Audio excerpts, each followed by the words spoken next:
If you went to an arcade in the early 90s, and I mean a good arcade, not just some small booth with an old Pac-Man cabinet and a claw machine, you probably saw a cabinet from American Laser Games.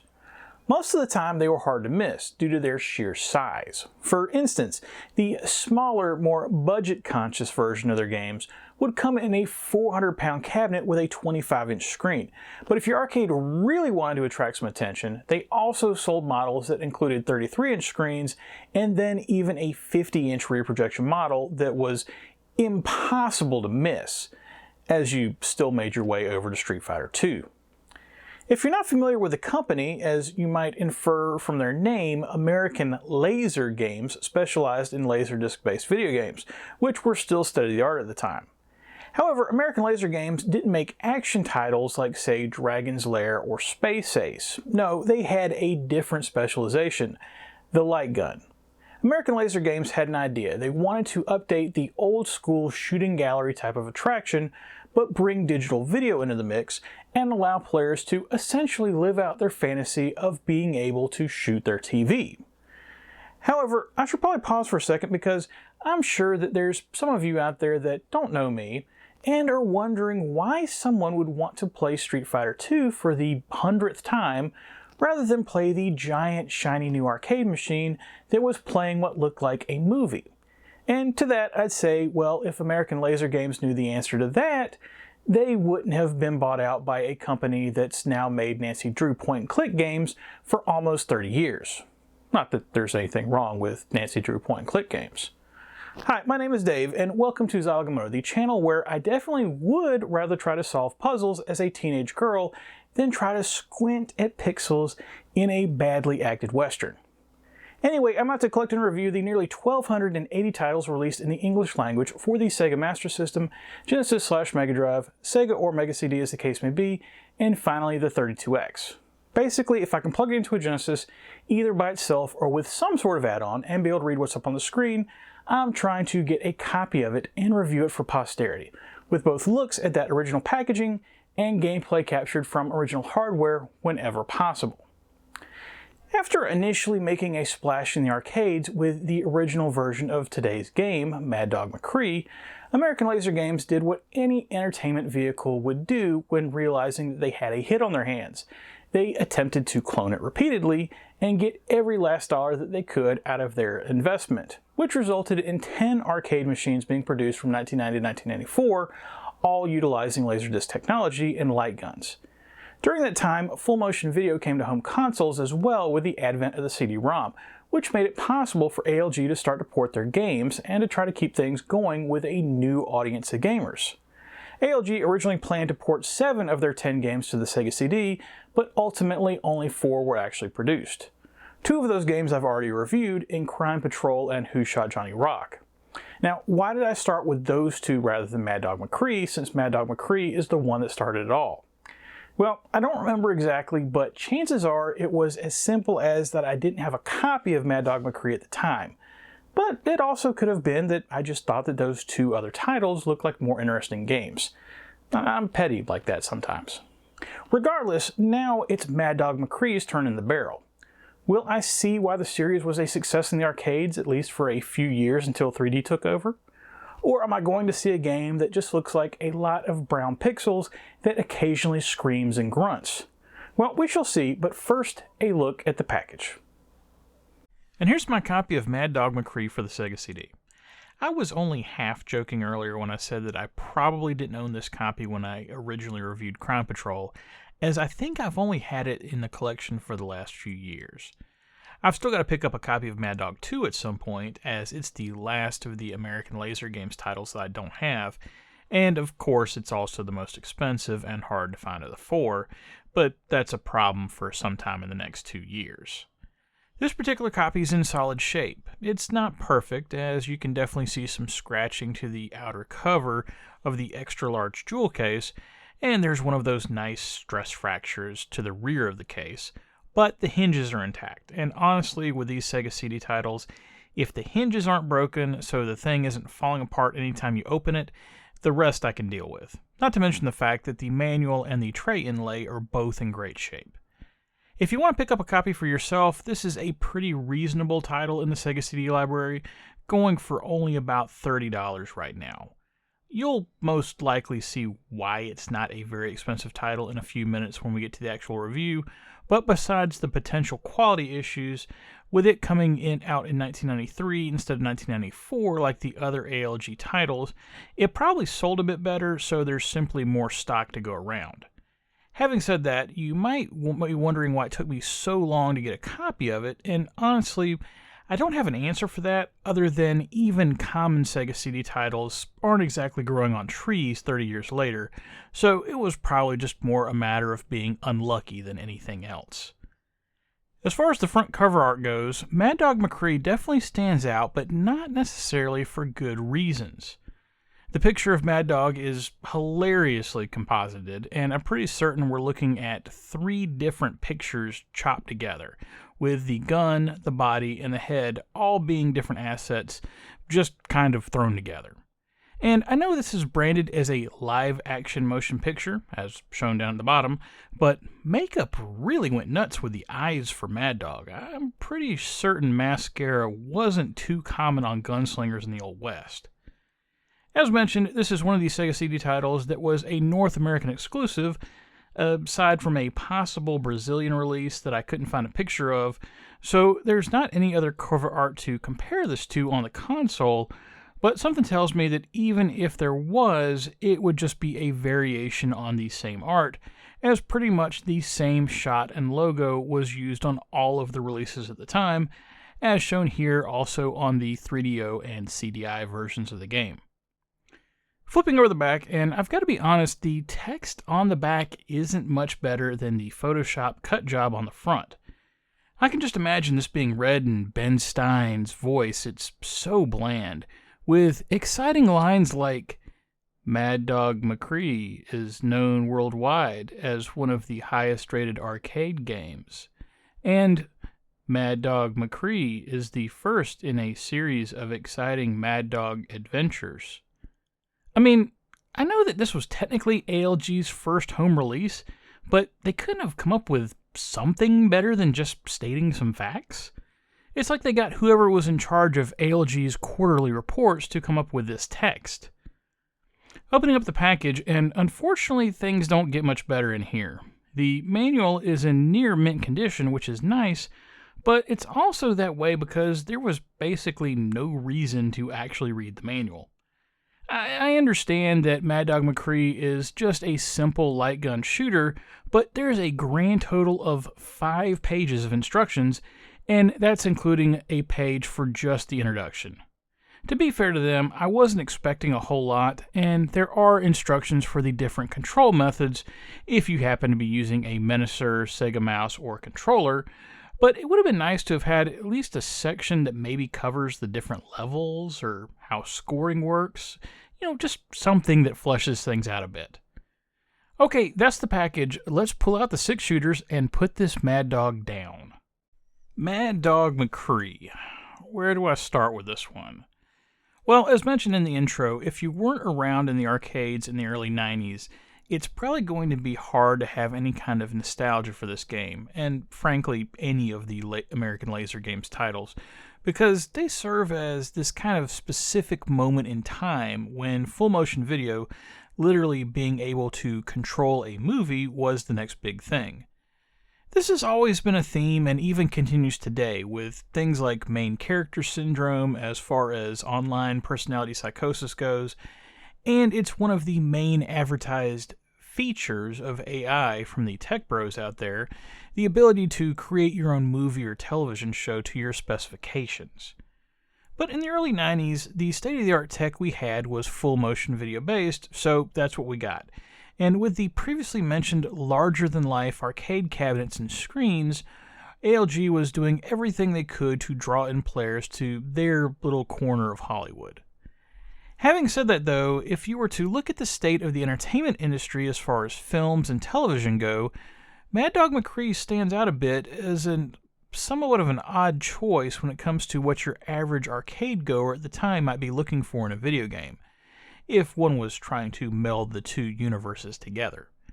To put it bluntly, westerns weren't exactly doing big business at the time. And even today, while TV shows like Yellowstone try to capture a modern take of what that old western feel would be like, they still are something that just don't really get made anymore, and it's usually more noteworthy when one actually does get made and makes some noise. And of course, there's exceptions to the rule, with the 90s spawning stuff like The Unforgiven, The Quick and the Dead, and my personal favorite, The Criminally Ignored Adventures of Briscoe County Jr., but it simply wasn't things that the kids were going to arcades that were going to be into. And maybe that's part of the reason why they chose a Western as their first game, to have something that was going to stand out. Not just because of the size of the cabinet, but because it was different, content-wise, than 99% of other arcade machines. Also, for full disclosure, it's not lost on me the fact that Mad Dog McCree was released in arcades in December of 1990, essentially 6 months after Back to the Future 3 was a hit in theaters with a villain named Mad Dog Tannen. Do the math, people. Regardless of how or why Mad Dog McCree attempted to take over arcades in much the same way his gang took over whatever old west town you're supposed to be in, the game was an arcade hit, due to at very least being a novelty at the time. Keep in mind that Lethal Enforcers wouldn't appear for a few more years, so if you wanted some realistic-looking gun violence, American Laser Games was the only game in town. Pardon the pun. That was December of 1990, though. Mad Dog McCree and its Sega CD incarnation wouldn't see the light of day until late 1993, basically 3 years later, and things had changed a bit during that time. The shine had worn off American Laser Games in the arcades, and even though they released 6 more games utilizing similar arcade hardware since then, the bloom was off the rose, and ALG needed to diversify, which they did by wading into the home console arena, which now had CD-ROM based consoles that could potentially be used to store the digital video from their Laserdiscs, and port their games based on that. The key word there is potentially. A CD-ROM, regardless of the console or home computer that it's connected to, is not a Laserdisc, regardless of any physical similarities they might have. This means that even in the best of circumstances, the video used in Mad Dog McCree would have to be converted to be usable by said device, and that conversion would have to take into consideration the limitations of the device to get an end product. This is all a very long way of saying that even in the best of cases, trying to cram a nice-looking Laserdisc into a Sega CD with a single-speed CD-ROM drive and only 64 simultaneous on-screen colors is going to be a bit of a problem. If you saw the reviews of Crime Patrol and Who Shot Johnny Rock, you know that in those titles, there's certain scenes where it's near impossible to tell what's going on or where you should be shooting, due to how low fidelity the converted video is, to the point where in some scenes, ALG was at least gracious enough to point a targeting reticle on the screen to give you a clue, but this is only done in a few places. The rest of the time, you're squinting and trying to make out the smallest detail of what's changing on the screen, and in some especially tricky situations, you'll have to simply die a few times to learn where you should be shooting at. For whatever reason, Crime Patrol seemed to handle this better than Who Shot Johnny Rock, but in both cases, at some point, you were going to be playing the pixel hunting game, rather than targeting anything that resembled a human. However, we're not talking about Crime Patrol and Who Shot Johnny Rock, we're talking about Mad Dog McCree. Why do I make that distinction? Well, Mad Dog McCree, as mentioned, was the first ALG title to be released on the Sega CD, and had that distinction for almost a year, before those other 2 titles followed in late 1994.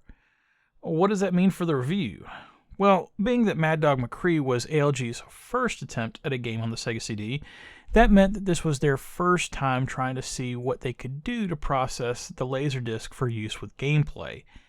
And like many instances of someone trying to do something for the first time, the result is a bit rough, which is saying something if you've seen the aforementioned video from those other titles.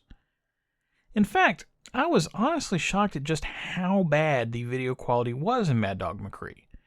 With playing those other 2 titles first, I was fully expecting some shenanigans when it came to trying to play the game, but some of the scenes in Mad Dog McCree are like next level bad. There's a scene later on that stands out when you're on the path to finding McCree's hideout, and you're on a mountainside with enemies hiding behind the rocks. However, they don't look like enemies, they just look like a bunch of moving pixels. And in this case, the game wasn't kind enough to give you a target to shoot at, you just had to kind of keep your eye out for any kind of movement and blast. This same loss of detail also causes an issue in the bank scene, where at one point a target pops up in the middle of the screen, but due to the way the person is dressed, it's now impossible to tell if they are a bad guy or an innocent until they make noise.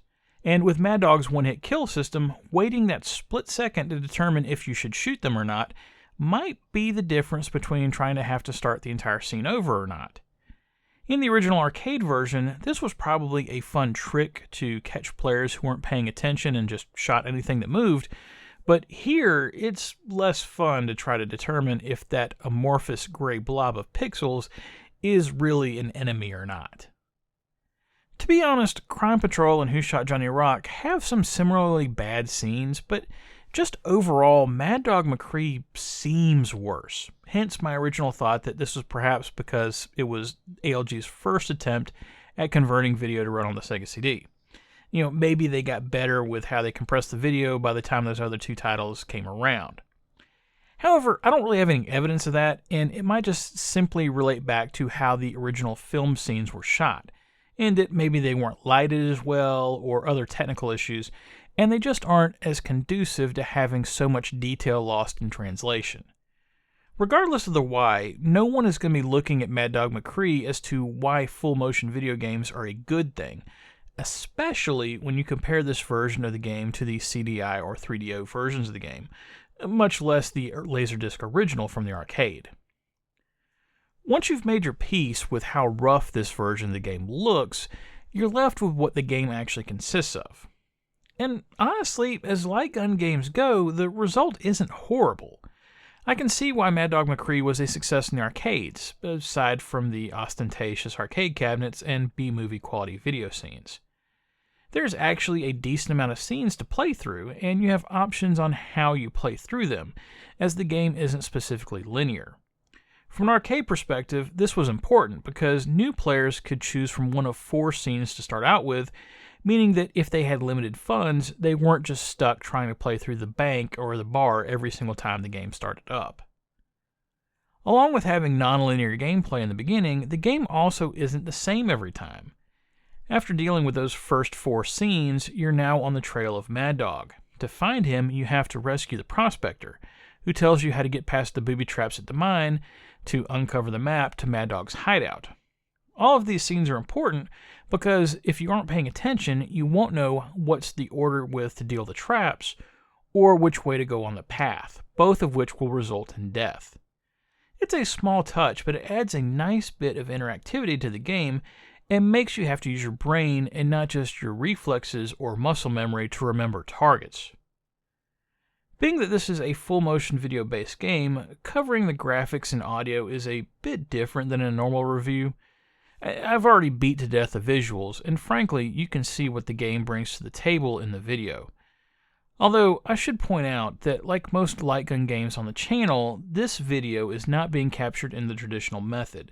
It's instead being captured via running in RetroArch with NVIDIA screen capture, and with no filters being applied, so there's no scan lines or anything like that. Having said that, the game could potentially look a tiny bit better when run natively, but I wouldn't expect a miracle. I will include some footage at the end of the review that shows the game running in the traditional RetroTink 4K environment though, just for comparison's sake.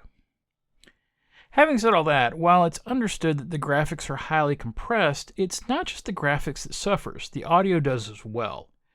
This is mainly an issue just in the scenes where there's talking, as the game has very little music to speak of, but even there, you can hear just how compressed the audio is. I'd say it's similar to the early days of MP3s or streaming audio versus trying to listen to something on a CD. Everything is fully audible, but it just doesn't sound great. Thankfully, the sound effects in the game hold up a lot better, but seeing as how the sound effects more or less just consist of your gunshots, that's not really saying much. If I'm being honest, Mad Dog McCree on the Sega CD is pretty much exactly what I expected, in that it's a poor attempt to bring what was a state-of-the-art arcade machine to home consoles 3 years after the fact. As far as content goes, the game is fully replicated from the arcade, including the random showdown scenes, so if someone was a huge fan of the arcade game and just had to play it at home, the game technically does do that, and supports 2 players in take-turns fashion. The problem is, with how poor the game looks, I don't think that even the biggest Mad Dog McCree fan would be satisfied with the result, and I haven't even mentioned that good players will probably be able to finish the entire game in an hour or so, due to how short the game is. Due to all of that, I'm giving Mad Dog McCree on the Sega CD 1 star. To be clear, I think the game is worth playing, just maybe not this version. And that's it for Mad Dog McCree on the Sega CD. With that review done, there is only one American Laser Games title left in the catalog to review, that being Mad Dog 2: The Lost Gold. Maybe with that game being the last game that ALG released for the Sega CD, some of the quality issues that plague this title be cleared up, because it is possible to have some decent looking full motion video on the Sega CD, as we saw previously with Wirehead. But if I'm being honest, I'm not holding my breath. I think there's a reason why games like Crime Patrol 2 and Space Pirates had their Sega CD versions canceled. And come on ALG, how come we never got a home version of Gallagher's Gallery? I want to blow up some watermelons. Next time on the channel, it's time for a game that I actually need to play so I can prepare for my panel at the Midwest Gaming Classic later this year. The subject of that panel is games that appeared on both the Genesis and the Master System, because, especially as Americans, I think there's more games that most people realize appeared on both consoles. So the idea is to go over which of those Master System titles are worth seeking out, and which ones you should just stick to the Genesis version. Or in the case of something like Back to the Future 3, maybe just avoid the both of them. Anyway, with that bit of self-promotion out of the way, I need to play this next game because I've already played the Genesis port on the channel, and it's one that I think the Master System version might do well on, seeing as how I grew up on the Commodore 64 version, Seagull and all. Well, that's it for Zilog and Moto episode 269. If you liked what you saw here and want to see more, please think about liking and subscribing if you're so inclined, as it will help more people see these videos. But most importantly, whatever you like to play, have fun and be excellent to each other. Later.